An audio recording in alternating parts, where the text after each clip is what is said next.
नमस्कार, India news Rajasthan देख रहे हैं आप और पिंक सिटी 360 में मैं हूं आपके साथ सीमा चौधरी। और चलिए रुक करते हैं खबरों की ओर, जहां महिला समानता दिवस पर सीएम अशोक गहलोत ने राजस्थान महिला निधि का शुभारंभ किया। सीएम गहलोत ने उड़ान योजना के द्वितीय चरण को लोकार्पण किया, साथ ही इंदिरा गांधी मातृत्व पोषण योजना का भी शुभारंभ किया। इस दौरान अपने संबोधन में सीएम गहलोत ने कहा कि आज देश में महिलाएं आगे बढ़ रही हैं। देश में संविधान लागू होने के साथ ही महिलाओं को वोट देने का अधिकार दिया गया। सीएम गहलोत ने कहा कि आज महिलाओं में जोश पैदा हो गया। इंदिरा गांधी ने देश के लिए बलिदान दिया। मुख्यमंत्री गहलोत ने कहा कि मेरी सरकार में उषा शर्मा चीफ सेक्रेटरी बनी है। उन्होंने कहा आज स्कूल में लड़कियों की संख्या ज्यादा है। राज्य सरकार ने बहुत बड़ा फैसला लिया है। 500 से अधिक छात्रा वाले स्कूल को कॉलेज बनाने का फैसला लिया है। सीएम गहलोत ने कहा 90 से ज्यादा कॉलेज लड़कियों के लिए खोले हैं। राजस्थान में लड़कियां तेजी से आगे बढ़ रही हैं। बजट में हमने महिलाओं का खास ध्यान रखा। सीएम ने यह भी कहा कि हम महिलाओं के लिए कोऑपरेटिव बैंक बना रहे हैं। 1.35 करोड़ महिलाओं को मोबाइल दे रहे हैं। 3 साल के लिए इंटरनेट सेवा फ्री देने का ऐलान। सीएम गहलोत ने कहा अगला बजट महिला और युवाओं के लिए होगा।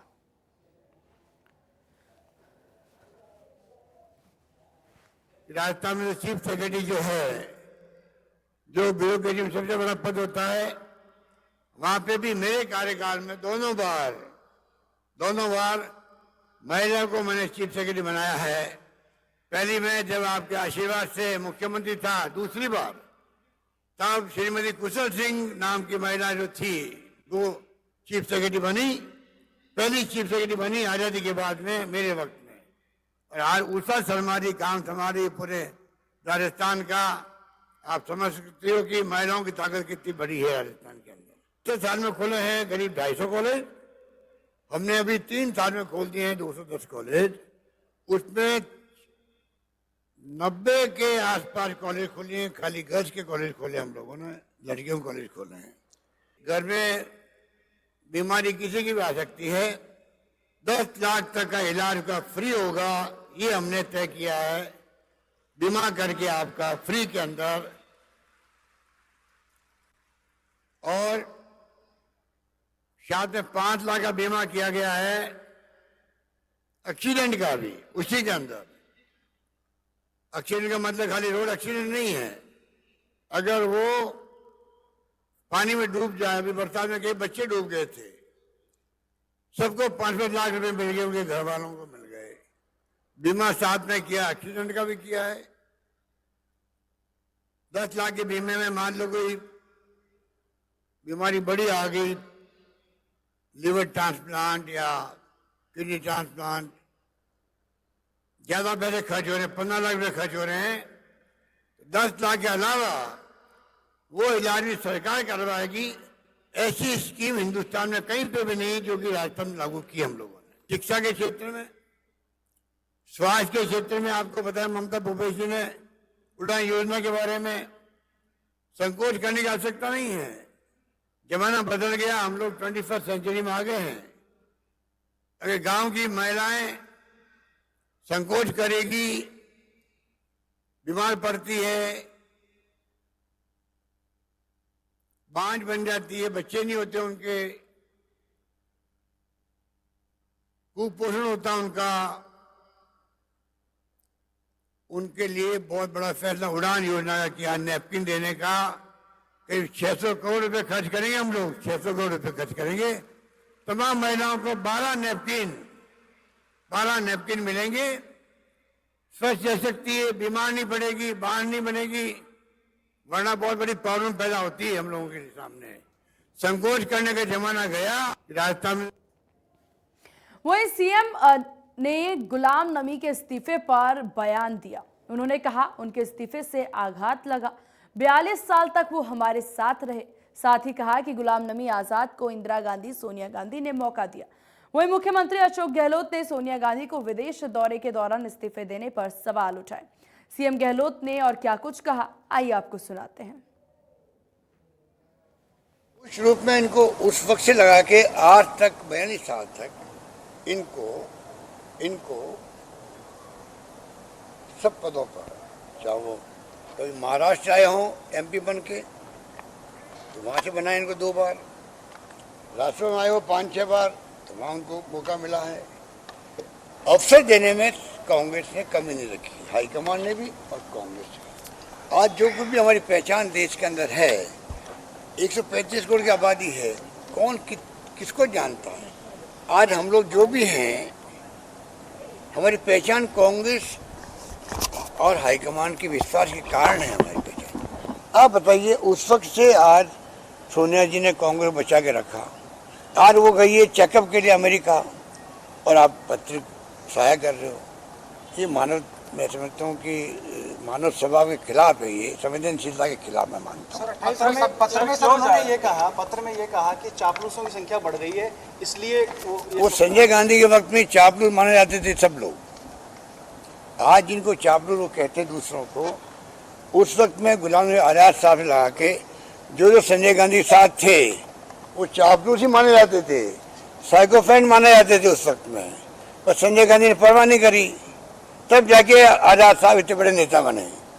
अगर संजय गांधी उस वक्त जो कहते थे कि ये चापलूस में गिरे हुए संजय गांधी, उनको अगर मान लो हटा देते, वो संजय गांधी दबाव में हटा देते, जैसी उम्मीद ये राहुल गांधी से कर रहे हैं, तो आज इस देश के अंदर गुलाम नबी आजाद का नाम या जो बाकी नेता जो भी हैं उनका नाम देश में कोई नहीं जानता। मोदी जी क्या बोला उसके अंदर और क्या क्यों बोले होंगे, मैं उसके बारे में कोई टिप्पणी नहीं कर सकता। मैं तो ये कह सकता हूँ कि आजाद साहब जैसे व्यक्ति को जो कांग्रेस ने सब कुछ दिया है, आज पहचान उनके देश में, तो कांग्रेस के कारण से है, इंदिरा गांधी के कारण से है, राजीव गांधी के कारण से है, नरसिम्हा राव जी के कारण से हैं और सोनिया गांधी के कारण से हैं। उनको ये जो जिस प्रकार भावना प्रकट की है, मैं समझता हूँ उचित नहीं कही जा सकती। सीएम गहलोत ने गुलाम नबी आजाद को चापलूस बताया। उन्होंने कहा कि आजाद संजय गांधी के चापलूस थे, गुलाम नबी आजाद उन्हीं के प्रोटेक्ट हैं। संजय गांधी के कई फैसले नेताओं को पसंद नहीं आते थे, उसमें से मैं भी था, तब भी मुझे चांस मिल गया। सीएम गहलोत ने कहा कि मैं उनके फैसलों को खुद लाइक नहीं करता था, फिर भी मुझे चांस दिया गया। आगे क्या कुछ उन्होंने कहा, आइए आपको सुनाते हैं।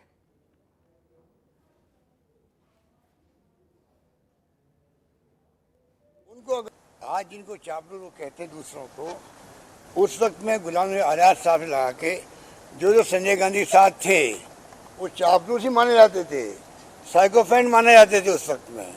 पर संजय गांधी ने परवाह नहीं करी, तब जाके आजाद साहब इतने बड़े नेता बने।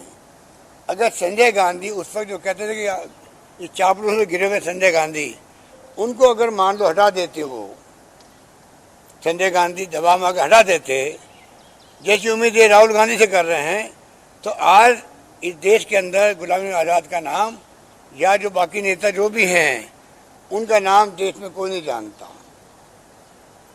हमेशा मैं जब था अध्यक्ष NSU का, तो मेरे खिलाफ में भी कई नेता थे 73-74 के अंदर। अगर मान लो उस वक्त में दबाव में आकर के मुझे हटा देते यहाँ से, मेरे खिलाफ कई बड़े बड़े नेता थे, नाम नहीं लेना चाहूँगा मैं। अगर हाईकमान दबाव में आके, मैं एक नौजवान था, 28 साल का था, मुझे हटा देते मान लो दबाव में, तो आज आपके सामने मैं यहाँ खड़ा।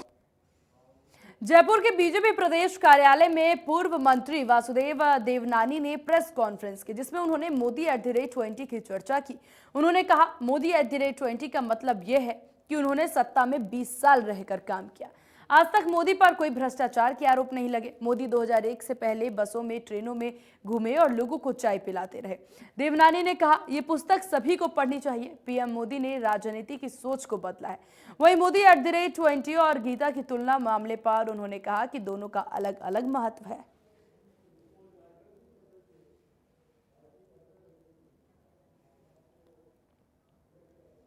राजस्थान यूनिवर्सिटी में छात्र संघ चुनाव शांतिपूर्ण हुए। 5 घंटे तक चली वोटिंग में स्टूडेंट्स ने बढ़ चढ़ करके हिस्सा लिया। वहीं छात्र संघ चुनाव को लेकर के स्टूडेंट्स में गजब का उत्साह दिखाई दिया। इस दौरान पुलिस प्रशासन भी पूरी तरह से मुस्तैद दिखाई दी।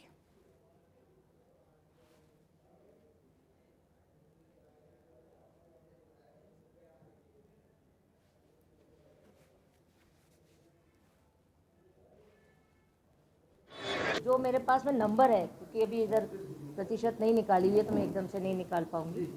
तो हमारे कॉमर्स कॉलेज के अंदर 1400 वोट्स डले, महाराजा कॉलेज के अंदर 1311, महारानी कॉलेज के अंदर 1689 वोट्स डले, राजस्थान कॉलेज के अंदर 1939 वोट्स डले।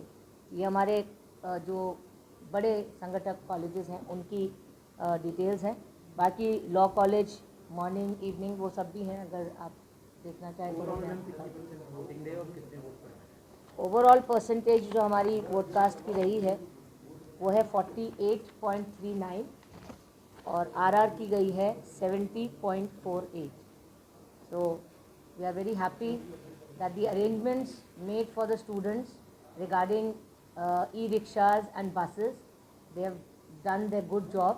नहीं, कोरोना के टाइम के बाद में अगर आप देखें तो जिस तरीके से बच्चों का एडमिशन्स चल रहे थे, जिस तरीके से ये जो डिवाइडेड थे चीज़ें कि भाई जिनके एडमिशन्स हो गए हैं, जिनके एडमिशन्स नहीं हुए हैं, उस हिसाब से जो ये चल रहा था उस हिसाब से मुझे लगता है कि द परसेंटेज इज़ गुड। जो मेरे पास में नंबर है, क्योंकि अभी इधर गहलोत हेलीकॉप्टर से धौलपुर पहुंचे, जहां उन्होंने राजाखेड़ा क्षेत्र के बाढ़ प्रभावित क्षेत्रों का जायजा लिया।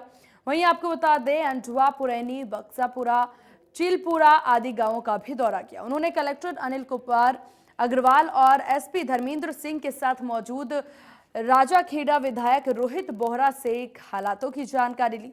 मुख्यमंत्री ने मीडिया से बातचीत में कहा कि राज्य में कई जगह बाढ़ आ रही है। धौलपुर में सर्वे कार्य जल्दी पूर्ण करके बाढ़ प्रभावित लोगों की मदद की जाएगी। सीएम ने प्रधानमंत्री से पूर्वी कैनाल नहर परियोजना को स्वीकृति देने की भी मांग की।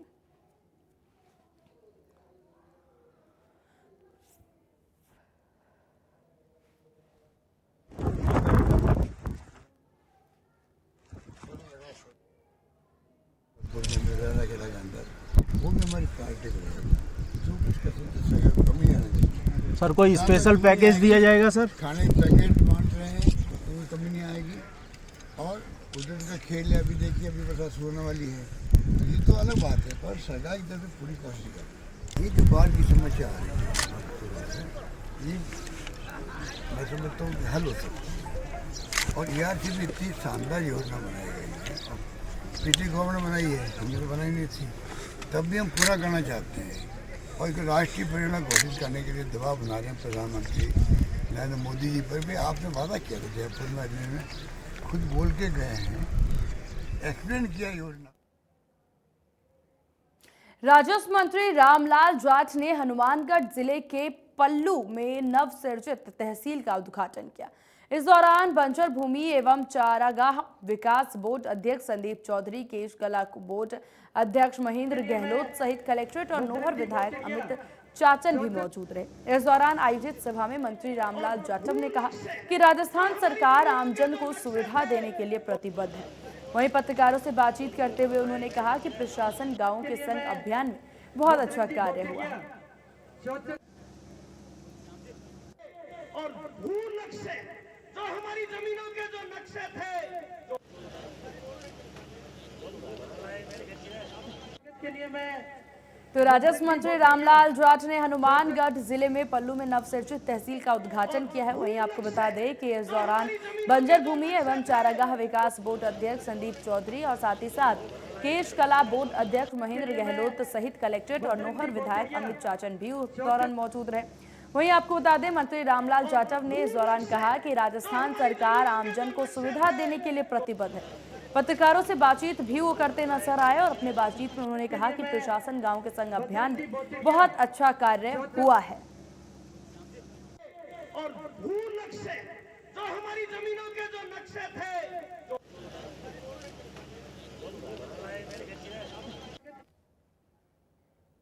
स्वर्गीय कर्नल किरोड़ी सिंह बैंसला की अस्थि विसर्जन कलश यात्रा आज बौली पहुंची। बौली आगमन पर डिडवाडी, टोरडा, रवासा, बौली और मित्रपुरा सहित दर्जनों गांवों में यात्रा का भव्य स्वागत किया गया। विधायक इंदिरा मीना ने स्वागत कार्यक्रम की अगुवाई की। इस दौरान प्रधान कृष्ण पोशवाल, चेयरमैन कमलेश जोशी के नेतृत्व में सर्वे समाज के हजारों लोगों ने यात्रा का स्वागत किया है। वहीं आपको बता दें, सर्व समाज के हजारों लोगों के द्वारा यहां पर स्वागत किया गया और रवासा गांव में आयोजित कार्यक्रम को लेकर के खासा उत्साह भी देखने को मिला, जहां सैकड़ों महिलाओं ने कलश में यात्रा में भागीदारी निभाई। रवासा गांव में मुकुट गुर्जर के नेतृत्व में यात्रा का स्वागत किया गया और इस दौरान विजय बंसला ने कार्यक्रम को संबोधित करते हुए क्षेत्र के चारों शहीद परिवारों के प्रति अपनी सहानुभूति प्रकट की और साथ ही उनके परिवार से मुलाकात की। वहीं आपको बता दें, क्षेत्र के मौजी राम गुर्जर, दयाराम गुर्जर, पुखराज गुर्जर और मुरारी लाल गुर्जर की शहादत को अमर बताते हुए वो नजर आए। साथ ही सदैव समाज के साथ खड़ा रहने का भरोसा भी जताया। नगर पालिका मुख्यालय पर आयोजित मुख्य कार्यक्रम के दौरान भाजपा नेता राम अवतार मीणा, केदार मीणा, राजेश गोयल सहित अलग अलग राजनीतिक दलों के पदाधिकारियों ने यात्रा का स्वागत किया। विजय वेंसला ने 12 सितंबर को पुष्कर में यात्रा समापन के दौरान अधिक से अधिक संख्या में पहुंचने की अपील की। इस दौरान कृषि मंत्री, व्यापार मंडल, नगर पालिका प्रशासन और अल्पसंख्यक समुदाय सहित विभिन्न समाज के गणमान्य लोगों द्वारा यात्रा का स्वागत किया गया। हजारों की तादाद में मौजूद ग्रामीणों ने कर्नल वेंसला अमर रहे, कर्नल तेरा अधूरा सपना पूरा करेगा, विजय वेंसला जैसे नारे लगाए।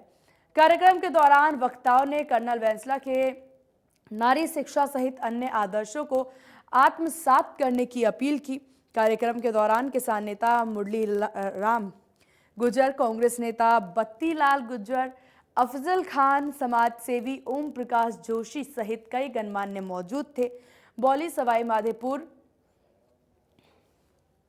मैं आपको बता दें, स्वर्गीय कर्नल किरोड़ी बैंसला की अस्थि विसर्जन यात्रा और वहीं अस्थि विसर्जन यात्रा बौली पहुंची। हमारा तो बस सीधा सा इतना कहना है, 12 तारीख को पुष्कर पधारिए। जो भी व्यक्ति, जिस भी व्यक्ति की सोच कर्नल साहब की सोच से तवज्जो रखती है, जिसने भी कभी कर्नल साहब के साथ कोई आत्मीय रिश्ता रखा हो या जिसका भी कर्नल साहब के साथ आत्मीय रिश्ता रहा हो या कोई भी रिश्ता रहा हो, उन सबको हमारे परिवार की तरफ से, पूरे समाज की तरफ से पीले चावल हैं। आप 12 तारीख को पहुंचिए पुष्कर। 12 परिवारों के साथ हमारी सहानुभूति भी है और ये हमारे लिए एक बहुत स्ट्रॉन्ग, पॉजिटिव और मेरे पास शब्द नहीं है, मेरे पास शब्द नहीं है हम शहीदों के लिए क्या कहें। लेकिन एक बात ज़रूर है, जब भी हम शहीदों को याद करते हैं, उनके बारे में सोचते हैं, उनके परिवार से मिलते हैं, तो हमें और ज़्यादा जुझारूपन लगता है, महसूस होता है कि जो कर्नल साहब ने और शहीदों ने जिसके लिए अपनी सारी ज़िंदगी दे दी, वो कार्य हमें निश्चित तौर से पूरा करना है। हम कर्नल साहब को सशक्त नमन करते हैं इस अवसर पर, और क्योंकि हमें भी सौभाग्य मिला है उनकी अस्थियों का विसर्जन में शामिल होने का, और हम हमेशा कर्नल साहब को याद करते रहेंगे, यहाँ की जनता याद करती रहेगी। और आप देख रहे हो किस तरीके से जोश और जुनून और उनकी प्रेरणा पर आगे बढ़ने की कितनी सोच और उनके प्रति पॉजिटिव फीडबैक लोगों का है। और यहाँ से वेंसला जी पधारे हैं, उनके सुपुत्र हैं, और हम उनका तहे दिल से हार्दिक अभिनंदन स्वागत कर रहे हैं और उनके किए हुए कार्यों को हम इस अवसर पर स्मरण कर रहे हैं। इन्हीं खबरों के साथ इस बुलेटिन में बस इतना ही। बने रहिए इंडिया न्यूज़ राजस्थान के साथ। नमस्कार।